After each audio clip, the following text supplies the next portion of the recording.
Gold FM is #1 here in Sigatoka. Gold FM is our favorite radio station here in Lautoka. Gold FM is #1 in Nel. I love listening to Gold FM in Ba. We love listening to Gold FM, only the classic hits here in Suva. Hear about bottled cola, you immediately think of gold.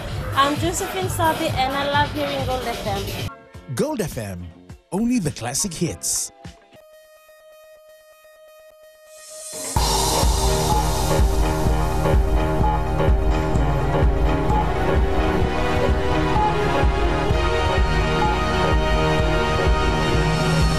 In this bulletin, Fiji's new parliament is set in the original parliament buildings. 2 Naitasiri villages to relocate to higher ground. And HFC banks now in operation.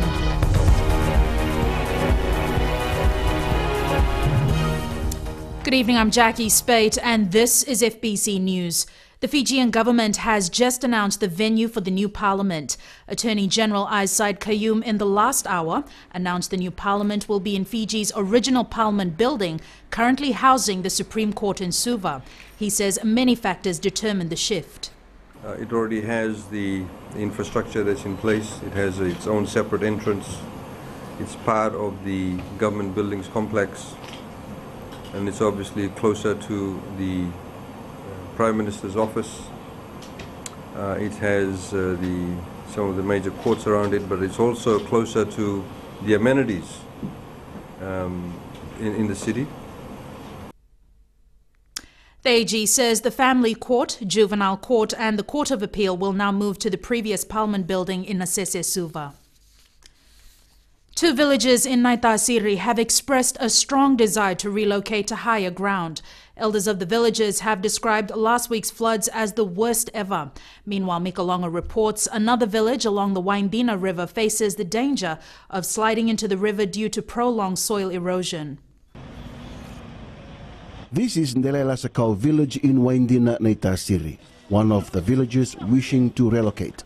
Floodwaters ravaged through half of the village at around midday Thursday last week. We were cooking lunch when the floodwaters rushed in and we only managed to save some personal belongings.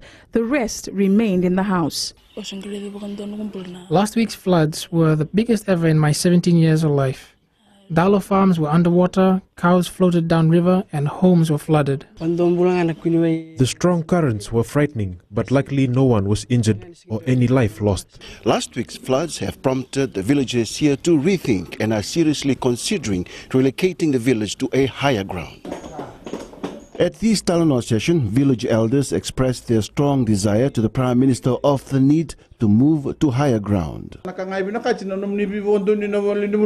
What's needed is your collective decision to relocate and the approval of the owner of the land you intend to move the village to. Government will be responsible for preparing the new village site. Similar sentiments were relayed to Manmarama by the elders of Sawani village. That's a good idea, but the village can't continue to get flooded during heavy downpour. Nasewu village in Waindina was relocated to the current site after a major flood many years ago. Now, 61 years later, the village could be moved again due to erosion caused by years of flooding. Our old village was located behind this bamboo forest. In 1952, the village was flooded. Just a big river, just a big flood, just like this. The problem now is the direction of the river. It's been taking away this place here. So this house here on the river banks are at risk now. Part of the Waindina Road to Ndelela Sakau has been reopened to all traffic after landslides and damaged bridges were fixed over the weekend. However, it will take some time for life to normalize for the people of Waindina, as 80% of crops have been damaged and homes are still filled with silt. The government has handed out food rations to the villages to assist with their communal cleaning efforts, and health officials are doing all they can to prevent the risks of disease outbreaks. Mikalonga, FBC News. Former Post-Fiji Chairman Mahendra Patel will now be tried in absentia. High Court Judge Justice Prabhaharan Kumararatnam says Patel last appeared in court on October 25, 2011. On 30th January 2012, he informed the court through his counsel of his intended visit abroad for medical treatment. Justice Kumar Ratnam says Patel has since been absent from proceedings, thus violating one of his bail conditions, and a bench warrant for his arrest was issued on 15th of April. Since his departure, there has been no certainty of his return date. The judge says the trial will continue without him, as the delay would cause irreparable damage to the prosecution and the justice system, causing the general public to lose confidence in the system. Preparations underway for RFMF commander handover at QEB. That comes up after the break. Mirchi FM is #1 in Singapore. और किसके सुनिए यार, हमारा एक सच्चा साथी है मिर्ची एफएम लंबा साथी. I love Mirchi FM. It's so hot. देखे में लाल लाल, खाए में हाय हाय. Tangi tangi tauwa में Mirchi FM is hot. Here at Rugby Town, Singatoka, love listening to Mirchi FM. Mirchi FM, it's hot. Mirchi FM is #1 in Suva. It's hot. हम वहीं लंबा में रहता है. तो क्या बताएं हम मिर्ची एफएम सुनता है. Mirchi FM, बहुत जुलूम जुलूम. Mirchi FM, it's hot.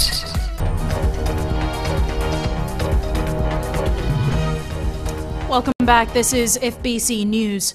The Tertiary Loans and Scholarship Board has managed to get more funds allocated for government scholarships. This means more students can now apply for different fields of study under the National Topper Scheme. Shireen Lata reports. Until now, not many students were showing interest due to the restrictions set in the field of study under the Toppers scheme. Chairman Dixon Sito says this has now changed. Students on the waiting list can now obtain scholarships to study in a field of their choice. Again, in the areas of engineering, accounting and medicine. So we've actually now expanded and filled most of the people who have high qualifying marks. More than 150 scholarships are now available for more students to benefit from this scheme. We are now in the process of finalizing the loans as a second step. And the important thing here is to advise that those who have qualified for the loan scheme is to let our office know that they are still interested in the loans. Sito says they have received positive feedback from the public. Made a lot of parents that we talked to very relieved that they don't have to actually go and look at FNPF or get a loan or borrow from the relatives. The board wants the scholarships to be given to students from all parts of Fiji so that skilled and qualified people are present all over the country. Applications will close this Wednesday, and those students who scored more than 250 marks in external examinations are eligible to apply. Shireen Lata, FBC News. Preparations are now underway at the Queen Elizabeth Barracks for the commander's handover parade in 2 days' time. Apisalome Doka visited Ndelai Nambua and has this story on Wednesday's logistics. The farewell will begin with a church service in which the outgoing commander RFMF will announce his replacement. The RFMF is now ready to farewell its leader, who led it for 15 years. But it's a guessing game here at QEB as to who will be the new commander. That is the current commander, the Prime Minister's prerogative. I can't say anything at the moment. But do you senior officers aware of who? Right now, no. Only the commander knows. Preparations are now underway here at the Queen Elizabeth Barracks for the commander's handing over parade. Whoever it will be, only time will tell. The time will be given to the current commander to announce his replacement, and it will be done exactly at that place, inside the Tuvasu Hall. The handing over parade on Wednesday will end with the current commander being escorted out of the Queen Elizabeth Barracks. The towing out will begin from the RFMF other ranks mess right to the big gate. It will involve the regular forces.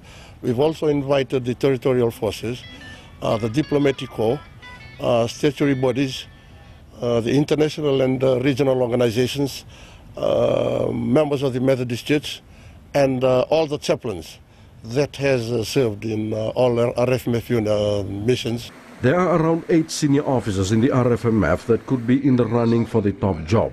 While some stand a better chance than others, the final decision rests and is only known by the present commander, who has only one more day in the job. Apisalome Toka, FBC News. A large number of Fijians turned up at the Suva Private Hospital this morning to be seen by a specialist medical team from India. One of their patients is Adrian Dutt, who's been shortlisted for surgery at one of the 66 hospitals run by Fortis. The team has screened patients for heart-related illness, diabetes, knee and hip surgery and neurosurgery. They'll screen Fijians until Wednesday before deciding who else need to go to India for treatment. The visit is facilitated by New Zealand-based Medican Services Company Limited. 211 men and women have started training for the opening of the Grand Pacific Hotel in Suva. General Manager Eugene Detham says the employees will undergo intensive training for over 2 months. Detham says it's important to employ people with relevant experience, and 10 people have been hired from overseas. You have a hotel in our standard. It's very helpful to have different countries from different background, although every country has another background, every country has another life, so although the hotels are different, more experience from different countries. The staff will be trained by the hotel's head of departments at Suva's Civic Centre. GPH received over 2,600 applications and more are still coming in. Jamie joins us now with sports. Good evening. In sports tonight, it's do or die for the 7th squad heading into the Mara Sevens. Also up ahead, good governance in sporting administration lacking in Fiji, and the Sports Commission wants to change this. Stay with us for the details. Today FM is #1 here in Singapore. We love Today FM in Lambasa. It rocks! My favorite station in Nandi is Today FM. Listening to Today FM. Today FM rocks in Suva. Loto kasi di love Today's Kid Music. I love Today FM because they play all my songs. We love Today FM at Vuniva Lambasa. Yeah, it rocks!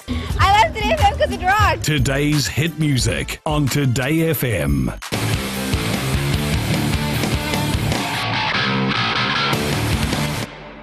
Welcome back to FBC Sports.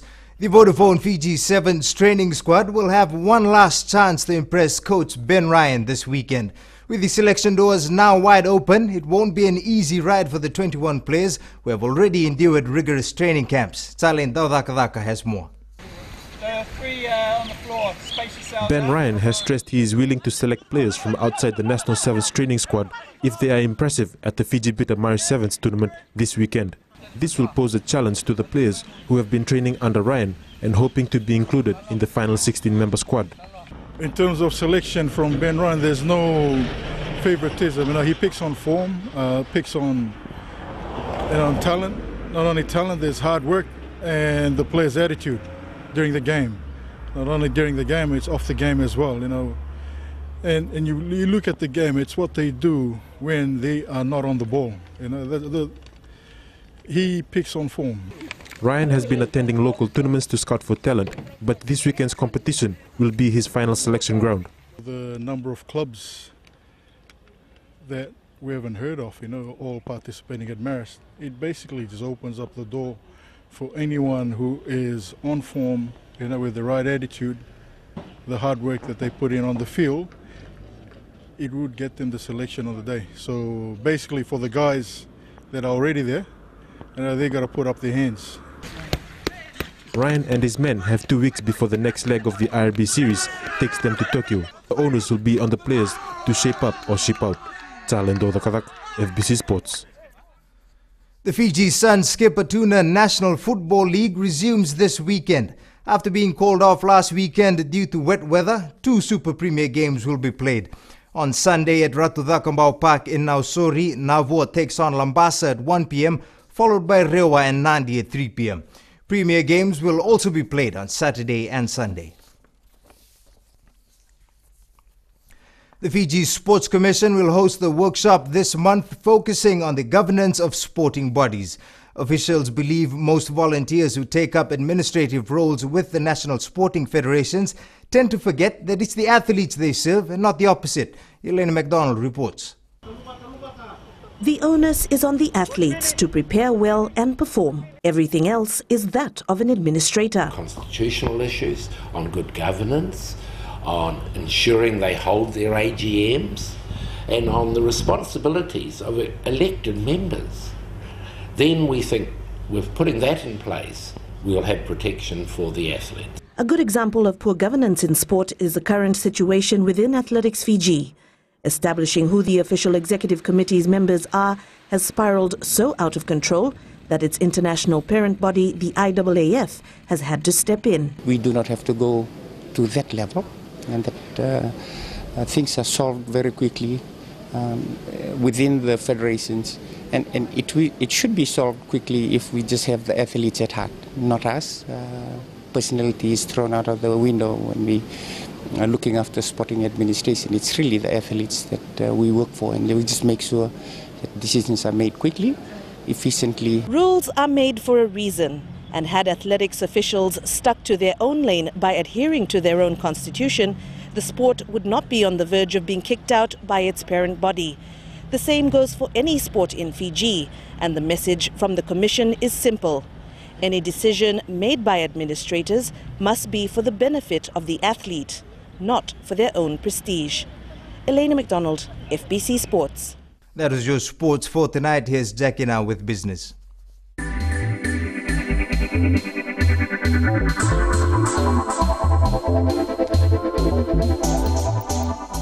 HFC Fiji's only local commercial bank opened for business today.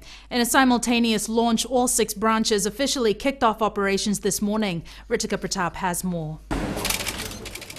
HFC has finally entered a highly competitive commercial banking industry. However, Chairman Tom Rickett says what sets HFC apart is that it's locally owned and ordinary Fijians will be helping the economy by using the bank. I would like to encourage them to come and bank with us, because in the end, any profits that we make will be channeled back to the people of Fiji. Chief Executive Isikeli Tikondua says they have proved their critics wrong. Yes, finally it has happened. A lot of people had doubt about us actually getting off the ground. But I think I would want to thank my management team, my shareholders, my board of directors for their support. Because without the support, it would have been a real tough call getting into banking. The company has been working on setting up the bank for the past 3 years, and consultants from Sri Lanka were hired for the transformation. So how do the customers feel? They have got a lot of products, it seems. So whichever is fine for me, certainly I'll be competition-wise, they will be a best, I think. The company perspective, we've been dealing with HFC for the past 12 to 15 years now. So my personal note for myself to everyone as well, we look forward. Before the transition, HFC had 70 staff. Now over 130 local staff work at 6 branches around Fiji, with plans to employ more people as the bank expands to take on competition. Ritika Pratap, FBC News.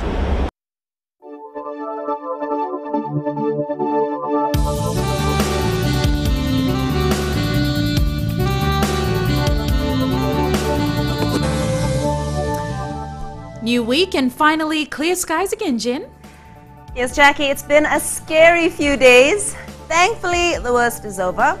TD15F is heading off towards the southeast of New Zealand, so we can start the week with a renewed sense of purpose and positivity. Time for a look at the map, and as you can see, it was a lovely sunny day with just a touch of cloudy weather in Suva and Savu-Savu. Temperatures are mostly at 33 today, 2 centers the exceptions on 32 and 31 degrees. Another fine day tomorrow, so put your fears to rest and lap up all that sunshine.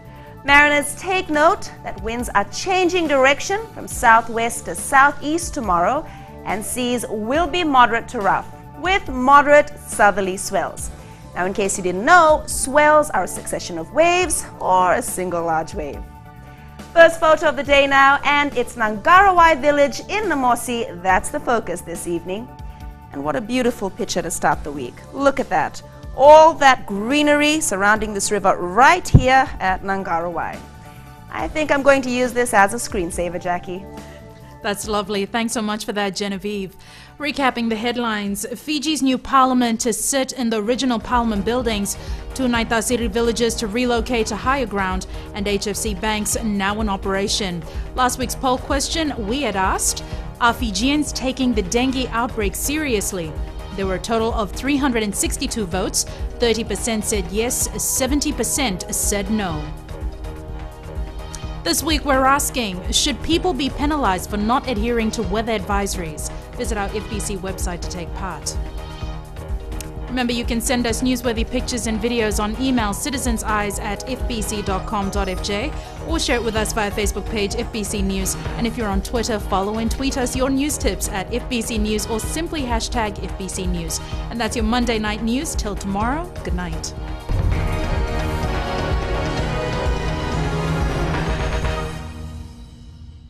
Ito'y singata kung talita na parong na Radio Fijuan na station ng Almatua. Ako ay nakoro ko na talita. Mandaw talita kiti na parong Radio Fijuan. Kitonggo isu untuk talita na parong na Radio Fijuan na station ng Almatua. Kito talita ka na Radio Fijuan. Na Radio Fijuan, ento talita kita nga Singatoka. Station di Matino Pinatia na Radio Fijuan. Kumpang Bayan. Na Radio Fijuan nandumoy bitin ponga ni BNN.